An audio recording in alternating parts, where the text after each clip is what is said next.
केचुआ खाद तैयार होता है, गोबर डाल दिया जाता है उनके बीच में, और केचुआ उसे प्रयोग करके ऐसा खाद बना देता है कि सामान्य खाद से 10 गुना ज्यादा कीमती वो खाद बन जाता है। तो एक छोटा सा केचुआ भी इस धरती को कुछ दे रहा है। और तो और इस धरती पर जितने भी जीव जंतु हैं सब भला कर रहे हैं, पेड़ पौधे भला कर रहे हैं, ये सब यज्ञ कर रहे हैं। परमात्मा का यज्ञ करने वाले ये पौधे पेड़ कितने अद्भुत हैं। इनके द्वारा छोड़ी गई ऑक्सीजन, ये जो आप सांस लेते हो ना, जो प्राणवायु जीवनी शक्ति आपको मिल रही है, पेड़ पौधों के कारण है। जिस जगह पर ये पेड़ पौधे नहीं है वहां सांस लेना मुश्किल है। चले जाइए आप बर्फीले पहाड़ों की तरफ, सांस नहीं ले सकते आप। जहां जहां पेड़ पौधे हैं, छोटी छोटी घास भी है, ये भी जिंदगी दे रही है। आप सोचिए कि कैलाश मानसरोवर में ऑक्सीजन की कमी हो जाती है ऊपर जाते जाते। चाइना गवर्नमेंट ने अब वहां छोटे छोटे पत्थरों के साथ थोड़ी थोड़ी घास उगाने की चेष्टा की है। छोटे छोटे घास तिनके उगाने की चेष्टा कर रहे हैं। क्यों? क्योंकि वो घास भी आपको जिंदगी दे रही है, ऑक्सीजन दे रही है। इस धरती पर एक छोटा तिनका से लेकर घास, झाड़ियां, पेड़ पौधे सब जिंदगी दे रहे हैं। कीड़े मकोड़ों से भी आपको कुछ मिल रहा है। फिर हम तो इंसान हैं, हमें भी धरती के लिए कुछ करना चाहिए। जो इस कर्तव्य को समझ गया तो उसे जीना आ गया, और जो केवल अपने लिए जीता रहा है, कहते हैं उसका तो होना ना होना निरर्थक ही है। इसलिए ध्यान रखिए कि अपने साथ आप अपनों के लिए भी कुछ करने वाले बन जाइए। कर्मण्येवाधिकारस्ते मा फलेषु कदाचन, कहा है कर्म करने का अधिकार तुम्हारा है, परिणाम की तरफ तुम्हें ध्यान नहीं देना। कृष्ण भगवान ये समझाते हैं कि कर्तव्य के प्रति निष्ठा हो। और समझने वाली बात यह कि कर्तव्य निभाने में इस बात को भी ध्यान रखना है कि आपको कोई प्रमाद, कोई आलस्य नहीं आना चाहिए। क्योंकि जिसमें हमारा स्वार्थ होता है उसे तो हम इस तरह से निभाते हैं, इतना भावना के साथ, जहां मतलब पूरा होता है ना, वहां तो रात की नींद भी छोड़ देंगे। और अगर कहीं कोई सामाजिक कार्य करना हो, उस समय हमारी हालत क्या होती है। एक राजा ने अपने मंत्री से कहा कि मेरे देश में इतने इतने धार्मिक लोग रहते हैं, तो कितने ईमानदार लोग हैं ये, मैं इनके ऊपर बहुत प्राउड फील करता हूं। मंत्री ने कहा कि अगर इनकी परीक्षा करना चाहते हो ना महाराज, तो आप एक काम करिए, इन सभी के लिए एक परीक्षा रखते हैं हम लोग, पता लग जाएगा ये कितने कर्तव्य परायण है और कितने ईमानदार हैं। तो राजा का जो उद्यान था उसमें एक बहुत बड़ा बर्तन रख दिया गया। उस बर्तन में कहा गया कि सब नगरवासियों ने एक एक गिलास दूध का डालना है, और रजिस्टर में सबके साइन होने चाहिए, लेकिन बर्तन ढककर लाना है, दिखाना नहीं, और अपनी तरफ से एक एक गिलास दूध का डालना है। लोगों ने सोच लिया, जब कोई चेक करने वाला है ही नहीं तो फिर दूध डालने की जरूरत क्या है। ये एंट्री तो होगी कि हम आए थे, बर्तन ढक कर लाना, और जैसे वोट देते समय चारों तरफ से जो है ना ढका हुआ होता है, बस ऐसे ढकी हुई स्थिति में डाल के आना है सबने एक एक गिलास। तो सब लोग बैठे बैठे अपने मन में क्या सोच रहे हैं, इतने लोग दूध डालने वाले हैं, अगर हमने एक गिलास शुद्ध पानी का डाल भी दिया तो किसी को क्या पता लगेगा। तो कुछ लोगों ने ऐसा सोचा। लेकिन जब वो बर्तन खोला गया, पता लगा शुद्ध पानी भरा हुआ, शुद्ध पानी। एक भी भले आदमी ने जाकर वहां दूध नहीं डाला, क्योंकि सब यही सोच रहे थे सब दूध डाल रहे होंगे, एक गिलास हम नहीं तो पानी डालना। देखिए, जब आप अपने राजा को धोखा देते हैं और राजा प्रजा को धोखा देता है, बस यहीं से धर्म की हानि होती है। और जहां धर्म की हानि होती है वहीं अन्याय शुरू होता है। इसलिए जो ये कहा जाता है ना, गीता का संदेश क्या है? जीना ऐसा जीना होवे। तुम्हारा जीना कैसा हो? जीना ऐसा जीना होवे, जीना कोई कल पाए तो। किसी भी जी को, दिल को पीड़ा ना दे। जीना ऐसा जीना होवे, जीना कोई कल पाए तो। मरना ऐसा मरना होवे, मरकर फिरना आवे तो। जीना ऐसा जीना होवे, जीना कोई कल पाए तो। मरना ऐसा मरना होवे, मरकर फिरना आए तो। तू रोता था, सब हंसते थे, जिस वक्त यहां पर आया तो। तू रोता था, सब हंसते थे, जिस वक्त यहां पे आया तो। सब रोते हो, तू हंसता हो। सब रोते हो, तू हंसता हो, जिस वक्त जहां से जाए तो। करनी कर लो यह अवसर है, अब आलस्य और बहाना क्या। जब चिड़ियों ने चुग खेत लिया, फिर रोना और पछताना क्या। इसलिए कर्म करने का अधिकार भगवान ने दिया है। जिंदगी ऐसी जिए कि हमारे जाने के बाद भी हमारा एक शरीर जरूर जल जाए, लेकिन कीर्ति का शरीर दुनिया में हमेशा रहे और सितारों की तरह जगमगाते रहे। तो कृष्ण भगवान ने एक संदेश तो दिया कि कर्तव्य को करो और कर्तव्य को पहचानो। फल की तरफ मत देखो। कर्म तुम्हारे हाथ में, किस्मत उसके हाथ में। परीक्षा हर एक की होगी। परीक्षा देना तुम्हारा काम, परिणाम देना उसका काम। तो तुम अपना कर्तव्य निभाओ, परिणाम अच्छा आएगा, लेकिन परिणाम की भी परवाह नहीं करना। तुम कर्म योगी बनकर अपना कर्म करते चले जाओ, और जब तुम अपना कर्तव्य कर्म ठीक से करते हो तो फिर बात कबीर वाली हो जाती है। कबीरा मन निर्मल भया, जैसे गंग का नीर, पीछे पीछे हरि फिरे, कहे तो कबीर कबीर। फिर भगवान पीछे पीछे चलता है जब तुम अपने कर्तव्य को ठीक से निभाने वाले बनते हो। तो अब हमारा सबको एक ही चीज का ध्यान हम सबको करना है।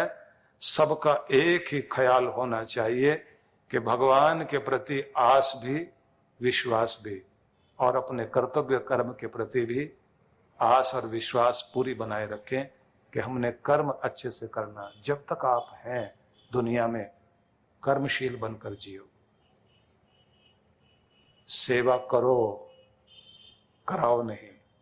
देकर खुश हो, मांग कर नहीं।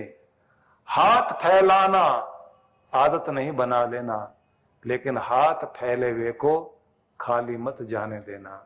कोशिश करिए कि दाता बनकर जिए। जननी जने तो भक्त जन, या दाता या शूर, नहीं तो जननी बांझ रहे काहे गंवावे नूर।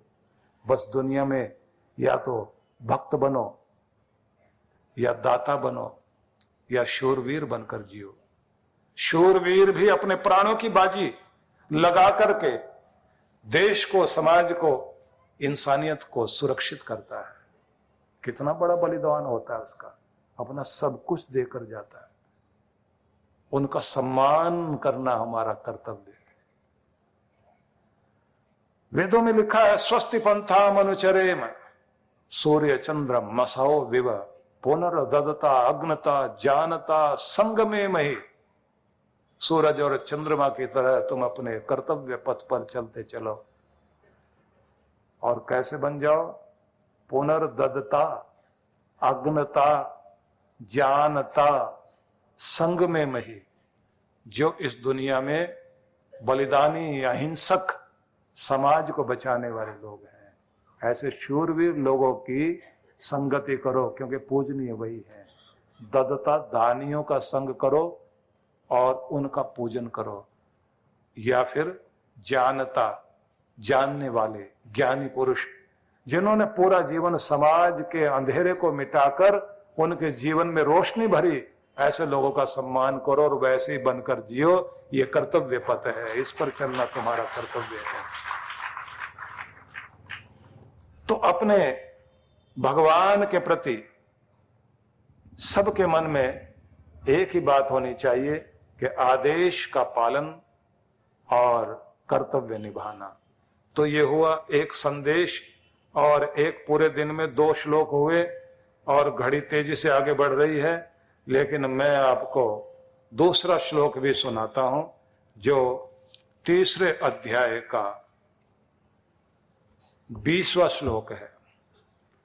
कर्मण्येव हि संसिद्धिम् आस्थिता जनकादयः लोक संग्रहमेवापि संपश्यन् कर्तुम् अर्हसि। कृष्ण भगवान कह रहे हैं कि जनकादि अनेक महान पुरुषों ने भी कर्म के द्वारा, मतलब कर्म योग के द्वारा ही परम सिद्धि की प्राप्ति की थी। तो अर्जुन, तुम भी लोक हित को ध्यान में रखकर कर्म करते हुए, कर्म योग के द्वारा निष्काम भाव से कर्म करते हुए अपनी परम सिद्धि को प्राप्त करो। मतलब अगर आप कर्म योगी हैं, कर्मशील मनुष्य हैं, अपने कर्म को अपना धर्म बनाओ और इसी कर्म योग को ही मुक्ति का साधन बनाओ। परहित में कर्म करिए, जनहित में कर्म कीजिए, लोक हित में कर्म कीजिए। अपना भला, सबका भला करते हुए जब कर्म किया जाता है, तब तुम्हारा कर्म तुम्हारे लिए यज्ञ बन जाता है और वही तुम्हें तारने वाला बन जाता है। अब ये यज्ञ कैसा होता है? सनातन धर्म को नई ताकत देने में पंडित मदन मोहन मालवीय का भी बहुत बड़ा हाथ था। काशी विश्वविद्यालय को बनाने में वो लगे हुए थे। उनके पीछे भावना उनकी थी कि गुलाम भारत को अगर कुछ रोशनी दी जा सकती है तो जो हमारे युवक हैं उनको अच्छी शिक्षा दी जाए, अच्छी शिक्षा के साथ संस्कार दिए जाएं। तो एक विश्वविद्यालय बनाया जाना चाहिए। तो गवर्नमेंट से उन्होंने कहा कि हम एक विश्वविद्यालय बनाना चाहते हैं। तो गवर्नमेंट ने कहा कि हमारा नियम यह है कि जिसको पहले से नॉलेज है और जिसके पास पहले ही कोई स्कूल है, उसी को विश्वविद्यालय बनाने का अधिकार दिया जा सकता है। तो समस्या आ गई सामने, कैसे करें, क्योंकि विद्यालय उनके पास था नहीं। तो बनारस में एक विदेशी महिला एनी बिसेंट, उसने एक हिंदू विद्यालय की स्थापना की थी। उसको जब पता चला कि मदन मोहन मालवीय एक बड़ा काम करने वाले हैं, तो वो आगे आई। उसने कहा कि मेरा इतना अच्छा बना हुआ विद्यालय वो मैं तुम्हें देती हूं, और आप विश्वविद्यालय की डिमांड कर सकते हैं गवर्नमेंट से कि आपको अधिकार मिल जाए। लेकिन गवर्नमेंट ने कह दिया जमीन तो हम नहीं देंगे, आप अपनी तैयारी कर सकते हैं। अब जमीन भी लेनी और बनाना भी। तो पूरे देश में गए वो और पूरे देश से दान मांगना शुरू किया। अब उस दान में कर्तव्य क्या होता है, इसका एक उदाहरण इस रूप में भी देखिए कि जब वो जा रहे थे तो बहुत सारे लोगों ने कुछ ना कुछ दिया। तो एक सफाई कर्मी महिला सफाई कर रही थी, सड़क पर झाड़ू लगा रही थी। तो उसने पूछा, पंडित जी सुबह सुबह दौड़े जा रहे हो, किधर जा रहे हो? तो इन्होंने कहा, मैं एक विश्वविद्यालय बना रहा हूं। किस लिए? कि ये जो हमारे नौजवान बच्चे हैं ना, इनको ऐसी शिक्षा दी जा सके, सिर उठा के जी सके और भारत का सिर ऊंचा कर सके और अपने माता पिता का भी सम्मान कर सके और अपने धर्म के प्रति भी इनके मन में गौरव हो। तो महिला कहती है, इतनी बड़ी बात कर रहे हो आप? अभी अभी तो आप निकले हैं, घर से बाहर जा रहे हो। तो उसने कहा, तो फिर अपने इस काम में मेरा भी योगदान लो। वो पंडित जी रुके तो उसने अपनी चुन्नी खोली, उसमें 1 पैसा गांठ में बंधा हुआ था। वो निकाला और कहा, ये लोगे? पंडित जी ने अपनी झोली ऐसे फैलाई और उसमें वो सिक्का लिया और लेने के बाद माथे से लगा करके कहा कि जब एक ऐसी महिला भी मेरे इस बड़े महान यज्ञ में आहुति देने के लिए तैयार हो गई, तो इसका मतलब है ये इतना बड़ा यज्ञ तो जरूर पूरा होगा। परम पूज्य श्री सुधांशु जी महाराज के पावन सानिध्य में विराट भक्ति सत्संग दिनांक 2 से 5 नवंबर 2023। कार्यक्रम की रूपरेखा 2 से 5 नवंबर सायं 4:30 से 7 बजे, 3 से 5 नवंबर प्रातः 8:30 से 11 बजे।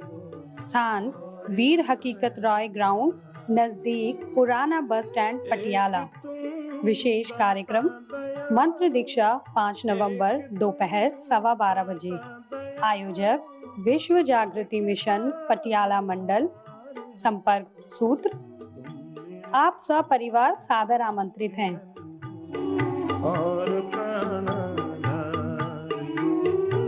परम पूज्य श्री सुधांशु जी महाराज और डॉक्टर अर्चिका दीदी जी के पावन सानिध्य में अयोध्या ध्यान साधना शिविर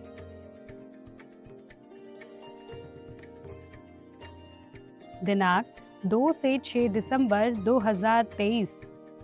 स्थान श्री रामार्चन मंदिरम, श्री राम वल्लभा कुंज, जानकी घाट, श्री धाम अयोध्या, उत्तर प्रदेश 224123। आयोजक विश्व जागृति मिशन। संपर्क सूत्र। आप सपरिवार सादर आमंत्रित हैं। अन्नपूर्णा योजना। इस योजना में आप अपने एवं अपने परिवार जनों के जन्मोत्सव, विवाह की वर्षगांठ तथा दिवंगत परिजनों की पावन स्मृति में आनंद धाम आश्रम में स्थित गुरुकुल के ऋषि कुमारों एवं वृद्धाश्रम के वृद्ध जनों को सहभोज करा सकते हैं। इस अवसर पर प्रातः गुरुकुल के ऋषि कुमारों द्वारा वैदिक मंत्रोच्चारण के साथ आपके एवं आपके परिवार की मंगल कामनाओं के निमित्त यज्ञ का आयोजन किया जाता है। यजमान की सुख, समृद्धि और दीर्घ आयु के लिए प्रार्थना भी की जाती है। दोपहर को सहभोज का आयोजन होता है। आप सपरिवार आनंद धाम पधारे, यज्ञ में भाग लें और अपने हाथों से भोजन कराकर पुण्य लाभ एवं आत्म संतुष्टि के भाव से जीवन को आनंदमय करें। इस योजना से जुड़ने के लिए एवं अधिक जानकारी के लिए संपर्क करें 9582954200 9560792792। सहयोग राशि भेजने के लिए हमारा अकाउंट डिटेल है